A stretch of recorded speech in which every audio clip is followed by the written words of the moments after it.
Hello friends, આજે આપણે ચર્ચા કરી રહ્યા છે ઓડિટના નેક્સ્ટ ટોપિકની. તો આજનો ટોપિક આપણી પાસે છે એ general duties of the auditor. એટલે ઓડિટરની જે સામાન્ય જવાબદારી છે એ જવાબદારીઓ આપણે જોઈએ. એની જવાબદારીમાં the auditor's general duties are the outcomes of the legal decisions and the pronouncement of the learned judge in the service case laws.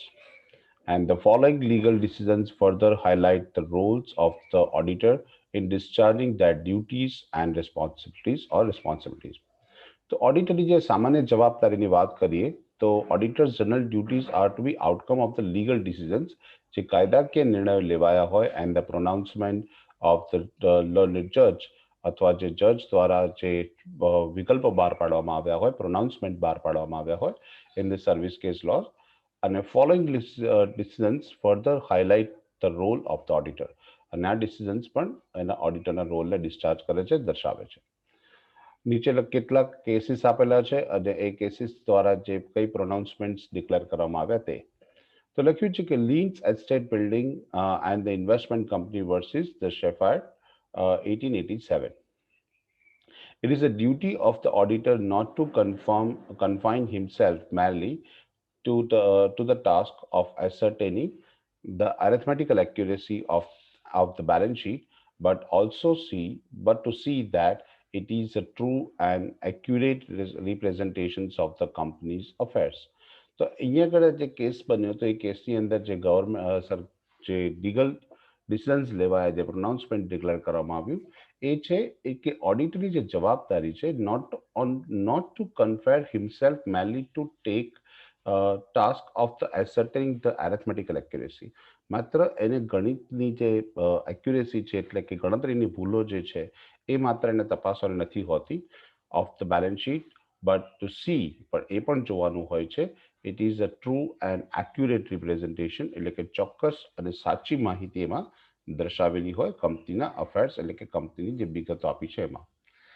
ત્યાર પછી re London and the General Bank in 1895, એની અંદર જે ડિસિઝન આવ્યું હતું કે auditor must be the honest that is must not be clarify what he does not believe is to be true. એટલે આમાં આ જે કેસમાં એવું બન્યું કે એમાં કોર્ટમાં જે ડિક્લેરેશન થયું કે ઓડિટરે માત્ર ઓનેસ્ટ એટલે કે પ્રભાવિક, એટલે કે માત્ર પ્રમાણિક રીતે કામ નથી કરવાનું. He must not certify that he does not believe it to be true. એને જે વસ્તુ સાચી નથી લાગતી એને સર્ટિફાઈ નહીં કરે. And he must take the reasonable care and the skill before he believe that what he certifies true. અને એ જે લાગતું હોય એની પોતાની આવડતના આધાર પર એની જવાબદારી બને છે કે એ માત્ર એ જ વસ્તુને સાચી ખરી આપે કે જેને સાચી લાગતી હોય. It is not the part of auditor's duty to give the advice either to directors or shareholders as to what they ought to do. એટલે કે એના માટે શું કરી શકાય એ ઓડિટરની જવાબદારી નથી. ડાયરેક્ટર કે શેરહોલ્ડરોને કોઈ સલાહ નહીં આપી શકે, એના ભાગરૂપ નથી આવતું. ત્યાર પછી રી કિંગસ્ટન કોટન મિલ્સ લિમિટેડ 1896, આની અંદર જે ડિસિઝન લેવાયું, it is a duty of an auditor to bring to bear on the work he has to perform that skill, care, and the caution with the reasonably competent, careful, and cautious auditor would use. આની અંદર લખેલું છે એ પ્રમાણે, જે decision આવ્યું એ પ્રમાણે કે ઓડિટરે ઇઝ ટુ બ્રિંગ, એ જવાબદારી બને છે to bear on the work he has to perform that skill, એને પોતાની આવડતના આધારે પોતાનું કાર્ય કરવાનું છે. કેર પૂરતું ધ્યાન રાખીને, કોશન અને સાવચેતીપૂર્વક કરવાનું હોય છે. Which a responsibility competent, careful and caution auditor would be use, જે એનામાં આવેલી આવડત જે છે એ બહુ ધ્યાનપૂર્વક એનો ઉપયોગ કરી અને પ્રમાણિકતાથી સાવચેતીપૂર્વક કરવાની હોય છે. An auditor is not bound to be detective, as was said, to appropriate his work with the suspicious or with the foregone the conclusion that there is something wrong, as auditor is a watchdog but not the bloodhound. અહીંયા એને દરેકે દરેક સંજોગોની અંદર પોતે suspicious રીતે નથી જોવાના હોતા કે અને કન્ક્લુઝનમાં એવું નથી લખવાનું હોતું કે સમથિંગ રોંગ કે દરેક જગ્યાએ કંઈક ખોટું જ થઈ રહ્યું છે, બરાબર છે. અને એને કોઈ શંકાસ્પદ રીતે પણ નથી, સસ્પિશિયસનો મતલબ થાય શંકાસ્પદ, તો શંકાસ્પદ રીતે પણ એને તપાસવાનું નથી હોતું, એ ડિટેક્ટિવ નથી, બરાબર છે. એ બ્લડ હન્ટ પણ નથી, એ વોચડોગ છે. એટલે માત્ર દેખરેખ છે, પણ હડકાયા કૂતરાની જેમ બધાને કરડવું એવું એવું વર્તન એનું નથી, અને એવું વર્તન એનું ના હોવું જોઈએ. માત્ર દેખરેખ રાખવી એની જવાબદારીમાં આવે છે. London oil storage company limited versus Seeds Hasluck Hasluck and company 1904, આની અંદર એક કેસ બન્યો હતો. The auditor undoubtedly does undertake the very considerable responsibility and is liable for the proper discharge of its duties.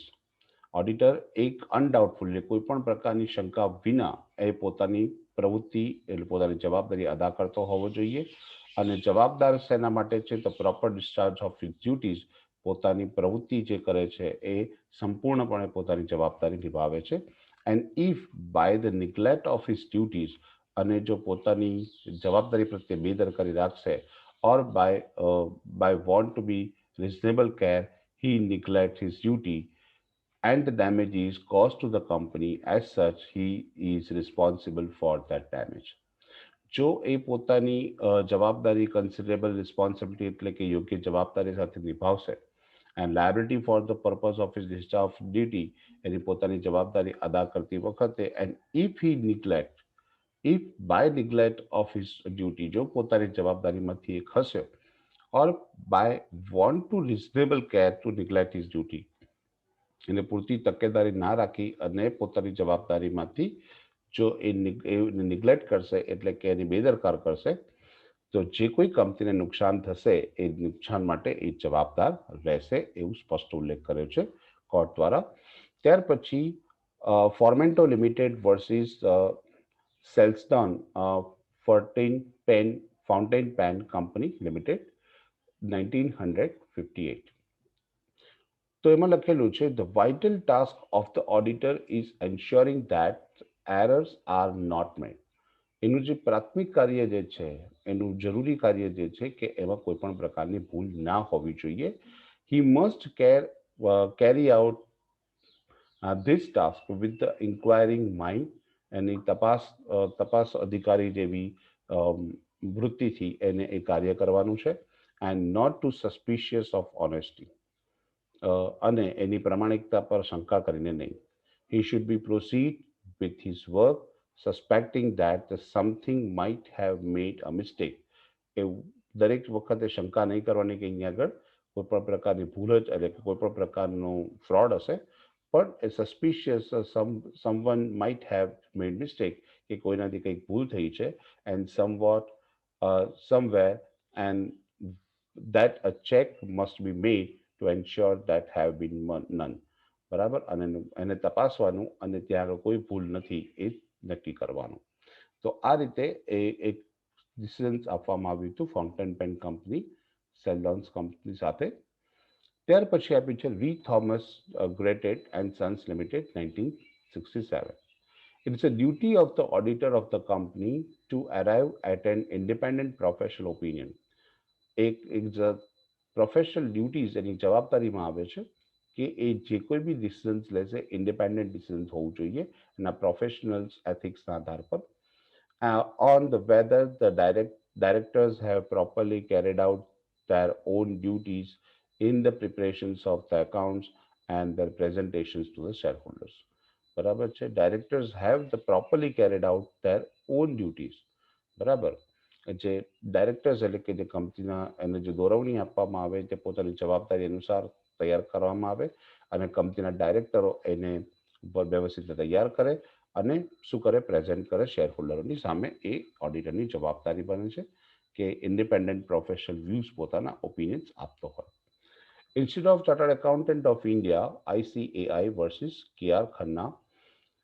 તો એની વ્યાખ્યા છે, ઇફ ધ કંપની વાયોલેટ્સ એની provisions of the company act, કે જો કોઈ પણ કંપની એક્ટનો ભંગ કદાચ કોઈ કંપની દ્વારા કરવામાં આવશે, it is a duty of the auditor to report to share holders.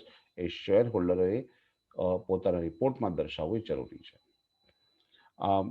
Monton versus then Arbel, Arbelkley, where the auditor has reason to question the balances audited by the previous auditor and brought forward to the year under the audit. It is a duty to call attention to those and give all the information with regard to this in his report.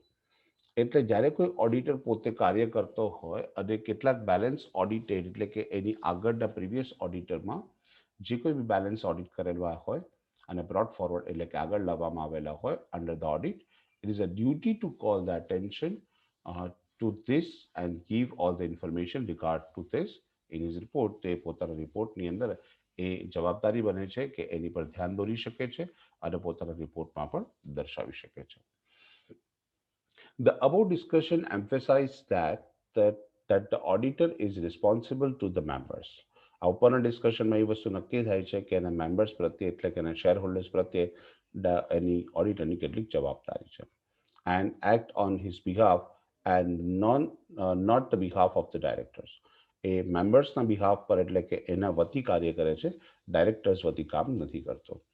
In practice, as the directors are agent for the members in concluding their affairs of the company, the auditor will naturally comes into personal contact with them in the course of his duties.